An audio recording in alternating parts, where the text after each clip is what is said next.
Volunteer basil. It's not the only one.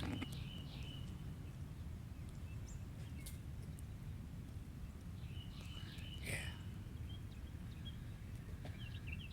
The benefits of letting things go to seed. So, this is my onion planter, and it sits right by my back steps next to my trash area. I know that's not the best place for things that I'm going to be eating, but it's all personal, so I'm not worried. But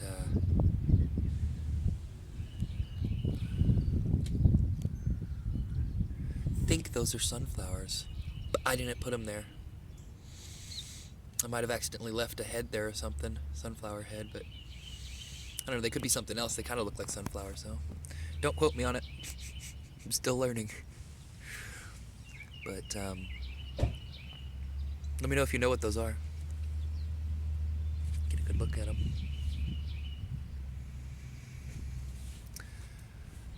And then onions are doing good. There's Egyptian walking onions, Missouri native onions, and some red onions in the center. These are all the red onions right here. That's that. So I'll show you this real quick. Lettuces are doing good in the cinder block. This one was one I got from Kansas City Community Gardens, and then these ones came up in the walkway down in our garden, and they were volunteers, and I transferred them up here out of the walkway. A little safer that way, huh? So did some work over here, got the trellis redone, got some pallet garden hangers on the wall done up, and I've got some beans planted in this one, and I'll let them kind of hang over and then run the trellis along with the pumpkins and some of the beans that'll come out of this section here. And I haven't planted anything in that one yet. I don't know what I'm going to plant in it, probably mostly herbs and flowers, but I'll have herbs in this one over here as well. And pretty excited about how it turned out. You know, I like recycling things. I know it's got some broken parts in it. I'm not really concerned about that because it'll still trellis things, and it still looks pretty good in my opinion. So I'm all about utilizing things and not wasting things that can still be used. So I've still got some work to do on my cleaning, my potting area, I should say. But all in all, things are looking pretty good. And I'll show you the sidewalk crack garden because it's probably the most productive spot that I have right now. So, and I know it's crazy, right? Like this little section right here is just the most productive. So we've got Jerusalem artichokes all along here. We've got sunflowers, and I know those are sunflowers. That's why I'm considering those ones down there being sunflowers, because they look so dang similar, but I didn't put them there, so I don't know. I'm pretty sure they are, so maybe you can quote me on it. But and then I've also got some odd-shaped pumpkin. They're nice orange egg-shaped pumpkin, and that's what I put there. And then I've got a different kind, and I don't know which one it was. I just put two in here, and it's right there. And I'm going to let it trellis up the Jerusalem artichokes a little bit until it can get to the trellis up top. And so we've got those, and then we've obviously you can see we've got some daffodils and this poor sad dying hyacinth, but daffodils are doing good, so I'll probably clip off the hyacinth. Oh, what is that? What is that? You see that? That's basil. Yeah.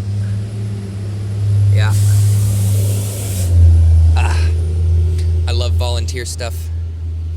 Love it, just love it. It's been raining a little bit off and on since yesterday, so we're getting a lot of things germinating, popping, and breaking the surface. Just loving that.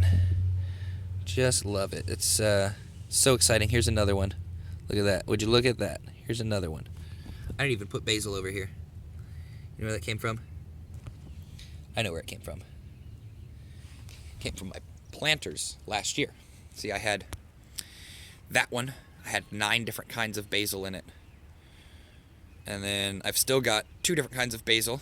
I've got one that is just looking very sad, and it's just got pulled back outside, but it's got some new growth on it, so I'm not really too concerned with it. And that is the Thai magic basil. And that is my first basil love. That is definitely the one that struck me hard in the basil world. And then kind of expanded a little bit, and now I am in love with lots of varieties. Now we've got some egg pods on here. I don't know what they are. Some kind of bug egg pod. Let me know if you know what that is.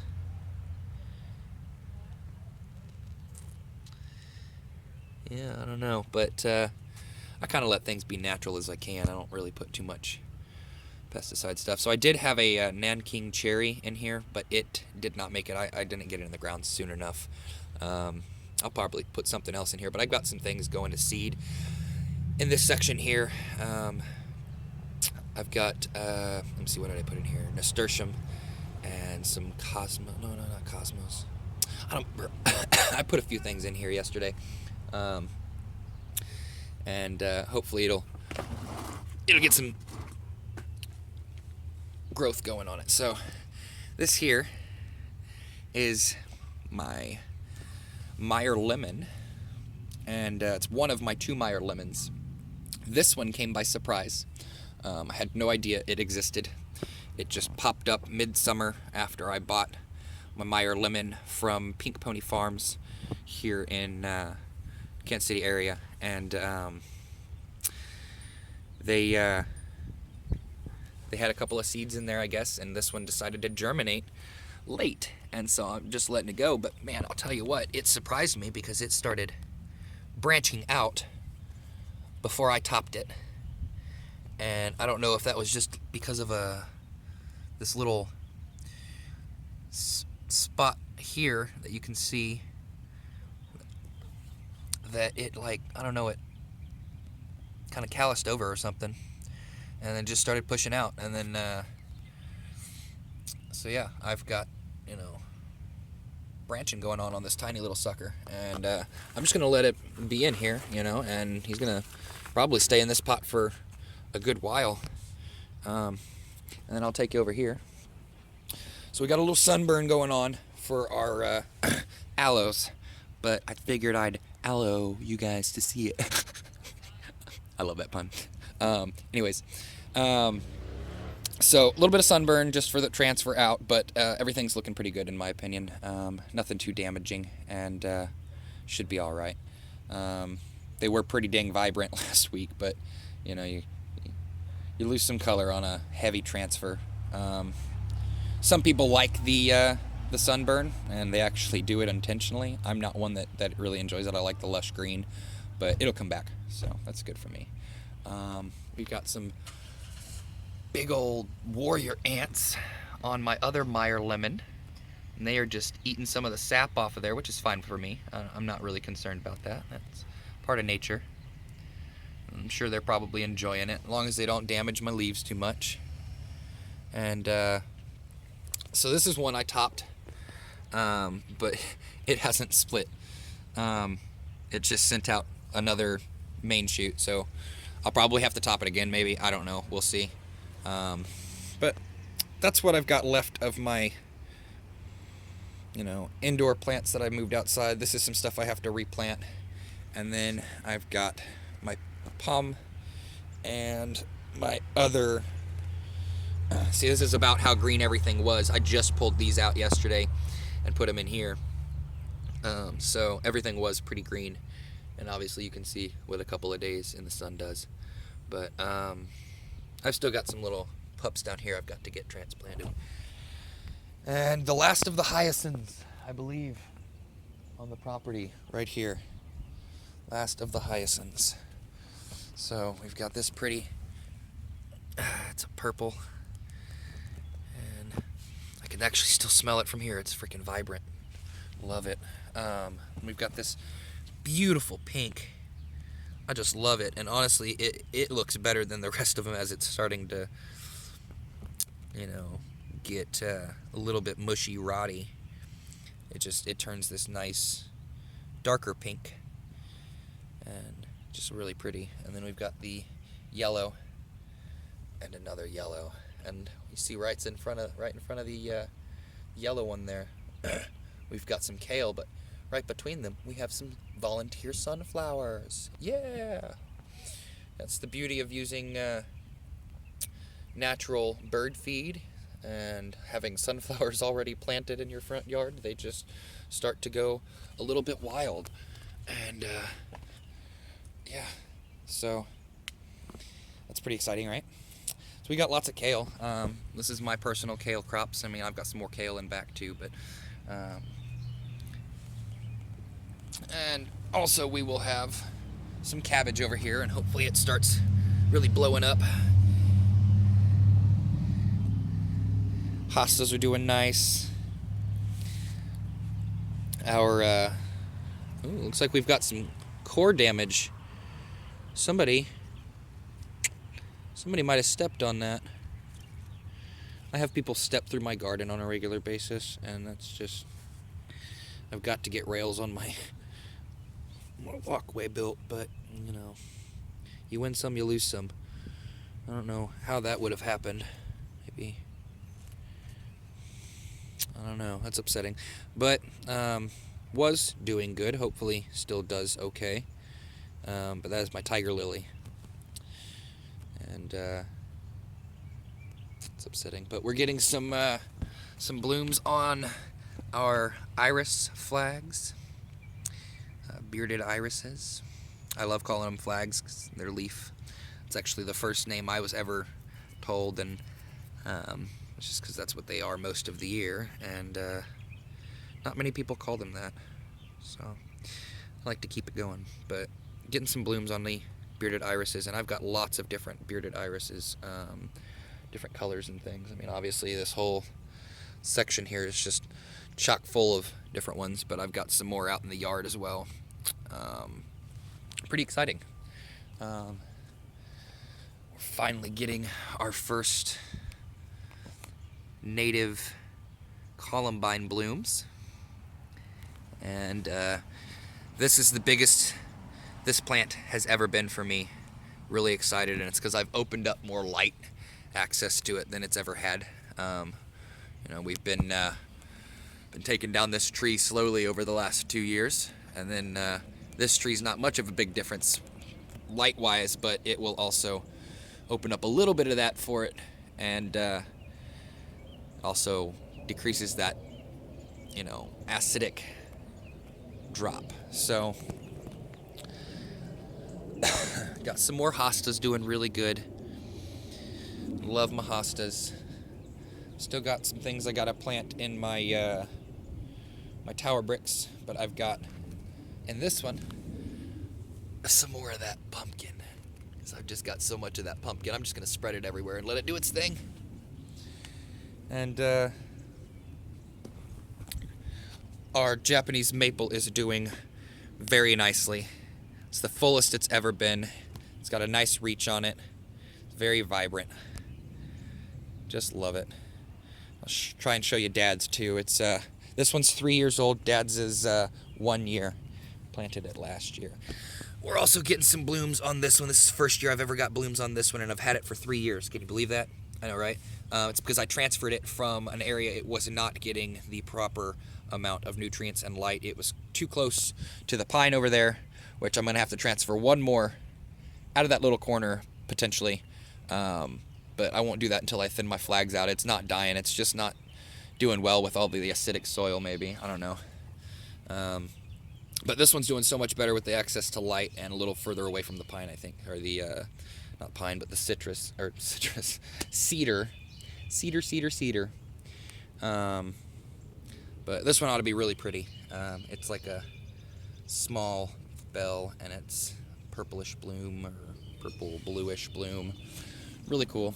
More striped hostas. These are my favorite striped hostas, and they are getting big this year. I love that. Hostas are some of my favorite things, and you can eat them. Just in case you guys didn't know, every variety of hosta is edible, and they are also just very, very nice decorative plants. So that's my favorite aspect of them, is the decorative part, just because they're so damn pretty, and I love big leaves. But the fact that they are edible and you can use them in a survival situation is freaking great, right? Just freaking great.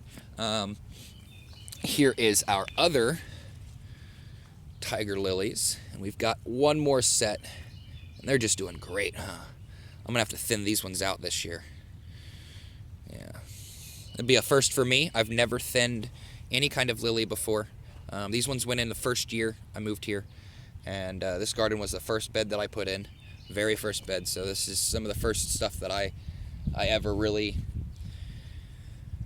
figured out that I loved gardening because of. So I've always known I enjoyed nature, but this property is what opened up my passion for it. So that's cool. In this planter, this brick planter, that's what I'm going to start calling them, brick tower planter, I don't know. I've got elephant ear. Told you guys I like big leaves, and I figured those would be great to put in here. That would raise them up above the rest of everything else. They still get a full deep root access because it's open on both sides just like that. And then I can just tip them over and pull them inside, empty it out, and put my stuff in storage and pull it back out next year. I recommend you all save your elephant ears every season. The stores don't tell you that they are semi-perennial is what I like to call it. You can pull them out. They are not perennial in cold climates, but they are perennial in warm climates, and if you pull them out of the ground, you can save them every year. But they don't put that on the tags, so you guys have to buy stuff every year. And I don't want you to have to buy stuff every year. So those look pretty cool, and it should provide a little extra shade, and I might get an extended growth on my my columbine before it gets too hot into the later season. So got some carrots and lettuce in here, and it was just some excess stuff that I figured I'd throw in, and I'm getting some new carrot growth. Doing some different things in this little planter than I've done before. Ought to see, just kind of wanted to see how well my carrots would do, you know. Ought to see a pretty good carrot out of it, but I just wanted to see how it would do in here. So, and the lettuce was just an extra lettuce, and I was just like, hey, that's a good spot for it, you know, and it's doing good. So yeah. Last year I had let's see, what did I have in here?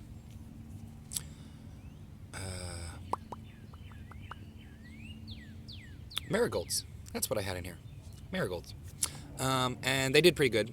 They were fairly stunted. I honestly, I don't know why they were so stunted, but they were fairly stunted. I've seen marigolds do freaking awesome in pots, but I don't know, maybe I just messed up on something. But so we will we'll move on to the next big thing, and this is the big thing, y'all. The big thing. Nope, not that. Oh, where'd the pile of sticks go? There's a few left over here. A few left over there. Ah, that's where they went. Yeah. I spent all day yesterday just building this unexpectedly.